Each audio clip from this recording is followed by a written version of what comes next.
a little bit more formally, seriously, I don't even know how you want to refer to it, but about witchcraft and the fact that it has saved my life, right? When I chose to step into recovery, when I chose sobriety, witchcraft became my lifeline. And now it is officially the foundation of a legally recognized faith built to protect and empower witches in recovery. Yeah, that's right, my dear friends. Ah, you know, I it's been a lot of work to get up to this point, and so I'm going to tell you a little bit of a story and kind of why right now. So we are, as of this recording, it's November 3rd of 2025. So in case you're listening to this on a replay, but this Samhain, that as the veil thinned, right, and the pagan year ended and started over again, uh, something sacred was born. This new religious fellowship that I've created, that I refer to as the Sovereign Phoenix, was born. Like officially, we finished all of the things that we needed to do to set up.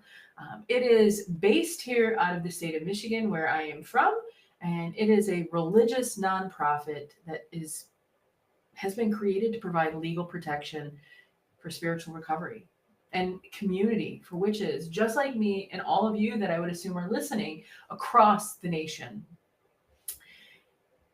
For years, I have followed spirit. Since I stepped into recovery, I made a commitment very early on to follow wherever spirit led me. It's part of my own surrender. It's part of a huge part of my recovery was doing this. And where it led me this past spring was kind of ironic, right? It showed me that I was meant for something bigger. I was meant to create something that was more than just what I was teaching, that was more than just me, showing up at these psychic events, that it was even more than just me, hosting the recovery circle, the Witches Recovery Circle. And I think it was like February, I started to see some listings for churches, and I thought, oh, well, maybe we're going to buy some land. Maybe we're going to buy a property. Maybe we're going to buy some place for us to be able to gather. But the reality is Spirit had bigger plans. I wasn't meant to buy one. I was meant to build one, right? And this no longer is a dream. It's not a thought. It's not a vision. It's this literal now legally recognized religious nonprofit. The Sovereign Phoenix is this sacred act of reclamation. It's the answer to a prayer I didn't even know I'd been saying for years. And that was that we would have, us witches in recovery would have a place to feel like we belonged.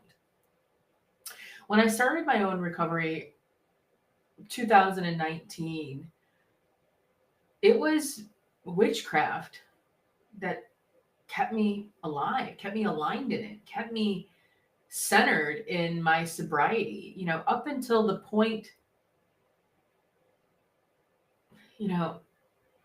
I couldn't even tell you. I mean, I had at one point about 80 something days. I think at another point I had 60 something days. I never made it to 90 days until I started to embrace this true path of, my spiritual belief. And since that time, and especially over the course of the last year, as we've been holding circle, and I've been talking more and more openly about being a witch in recovery, I have found hundreds of other witches, of other individuals that have shared this same truth, that for us, this magic, this spiritual path is not an aesthetic. It's not something that's just nice to do. It is literally a part of our survival and our recovery. Before I moved forward with doing any of this, though, I knew that I wanted to be anchored in some research. And so I started to look up everything. I don't even know how many hours of, looking at stats, statistics, other spiritual recovery models, other things that were out there for pagans. I looked at mental health data, addiction studies. I looked at different, legal representations. I combed through everything from academic papers to Reddit threads, and what I discovered, it really kind of both broke my heart and fired me up in the same breath, right? Witches, pagans, and spiritually intuitive people in recovery are still healing in the shadows. So many of them are recovering alone, right?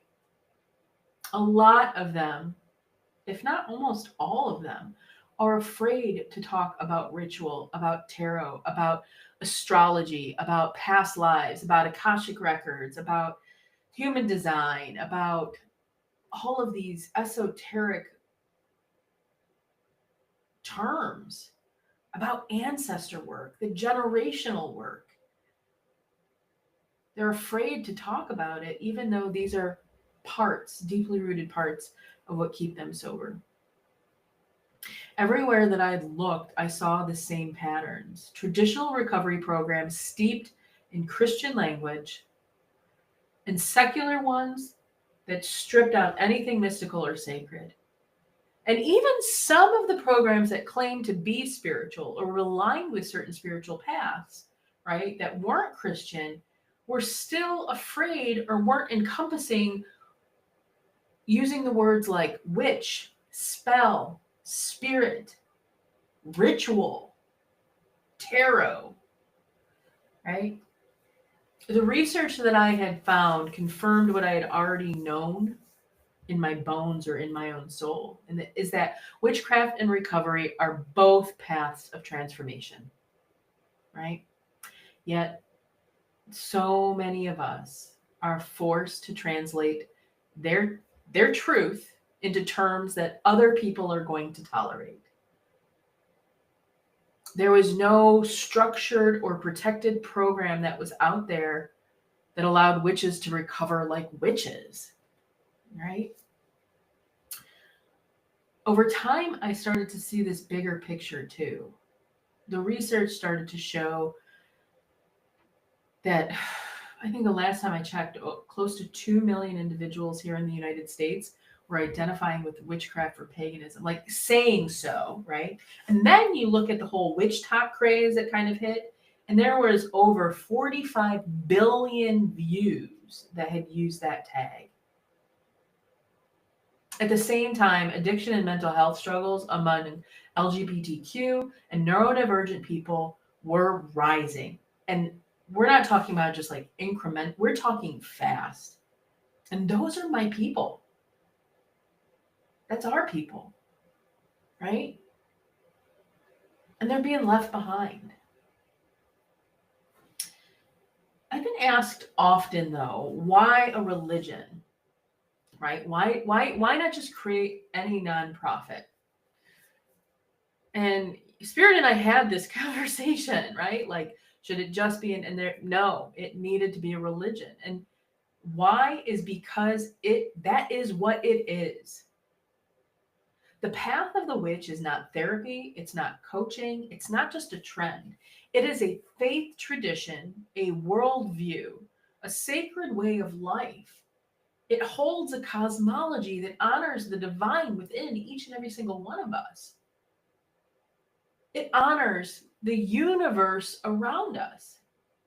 It recognizes that the soul is eternal and that learning across lifetimes can happen through suffering and through the healing that we go through across lifetimes. We're talking about past lives being able to impact us here today. These are faiths. These are spiritual beliefs. And frankly, I chose to form, like, I was confident that it was the right decision because I knew this would provide us legal protection and it would provide a sacred recognition that amplified the fact that recovery is not only a psychological process, it's not only a mental disease, but it is a spiritual one. The reality is our faith has its own moral code. It has sacred texts, right? There's a lot of things that I realized I had created over the course of the past 2 to 3 years. I mean, even 5 years, right? We have the witch's promises as our covenant of what is possible. We have the frequency of acceptance as part of our spiritual practice. We gather around the turning of the seasons. We study magic as sacred technology. We initiate, right? With the Sovereign Phoenix now, we initiate leaders who embody recovery, energy work, and integrity. This is a real religion and a real theology. The belief that healing in and of itself is a very holy act, a divinely inspired act, that shadow work is sacred, and that magic is possible and shows us what divinity can provide. We've structured the Sovereign Phoenix as a 501c3 religious nonprofit. It is intentionally designed to protect our rights to practice witchcraft as a legitimate faith, right? And the interesting thing is, when you start to do research, you actually don't have to go and file the paperwork with the IRS. Like, if you are a religious organization, you are automatically granted that status. But we're still going to do that so that we can have that letter, we can have that paperwork recognize us. And the reason why is, in my research, I realized that there were a number of cases that have affirmed that Wiccan and pagan practices are recognized under the First Amendment. Yet, what we found is there are still folks that face discrimination. They face it at home, they face it in work, they face it in social circles. I've had some folks even say that they were, maybe not officially, but unofficially denied access or involvement in certain recovery programs unless they joined into how the program was built. I've talked to a lot of folks that have told me that their tarot decks were considered tools of the devil. And I have seen the suppression of spirituality disguised as a neutral policy, like making sure everybody feels okay. But that ends with all of us, right?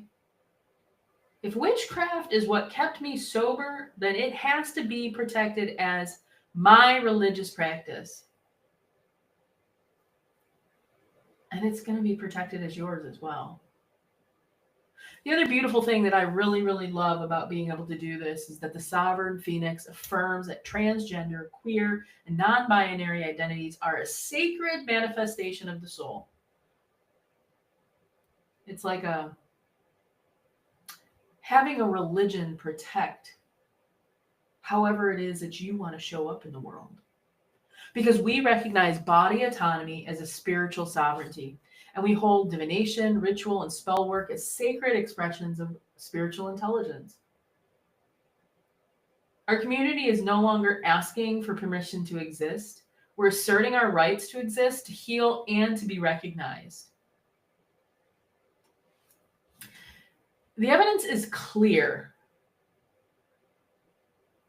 The rates of anxiety, depression, and addiction are rising sharply among young adults, and especially anyone that identifies as LGBTQ, and anybody that has stated that they have trauma in their past. I have talked to so many individuals as well that have talked about their religious trauma.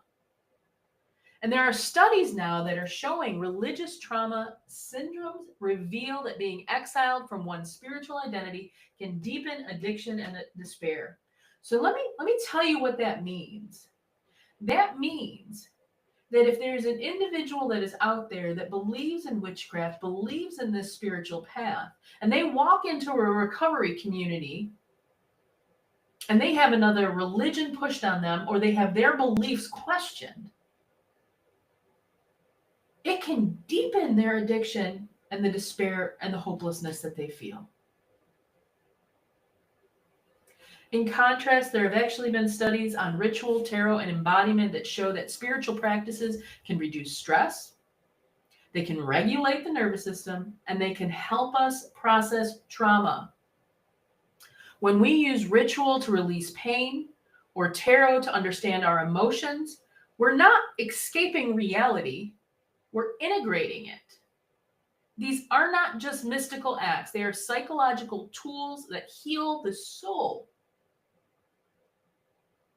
I've built the Sovereign Phoenix to unite the mystical and the practical, to bring spiritual technology and trauma-informed care into sacred alliance. My favorite part is we serve both a local and a national members. Majority of our offerings are based virtually. This includes our recovery circles and our monthly programming. We do have seasonal rituals that are in person for anyone that can come attend.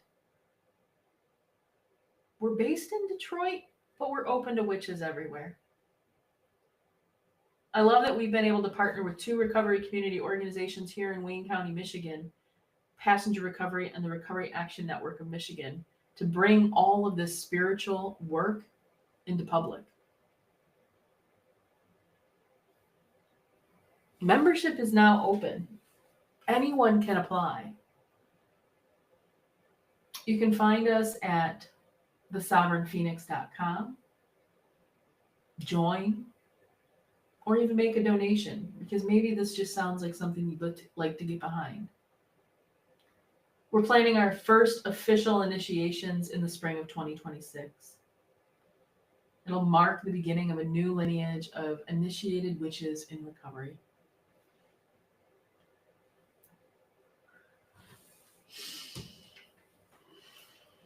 I leave you with this. I've created this religious fellowship because I could also see what's coming. Religious nationalism is rising. Queer and trans rights are under attack. Pagan and witch communities are still misunderstood and marginalized. And in this climate, creating a legally protected religious body is not only radical, it's necessary. We're not a wellness brand. We're not a social club. We're a religious fellowship with a covenant, sacred texts, clergy formation, and rituals that honor the divine through recovery. We exist to protect witches, our faith, our healing, and our right to practice freely. My vision is that one day temples, both physically and digitally, will exist around the world where witches in recovery can gather, pray, create, cry, and heal without fear. No witch should ever walk the path of healing alone. That is the promise I've made to Spirit, to my ancestors, and to the next generation of witches that are one day going to inherit what we're building now. Much love and magic in recovery from me to all of you.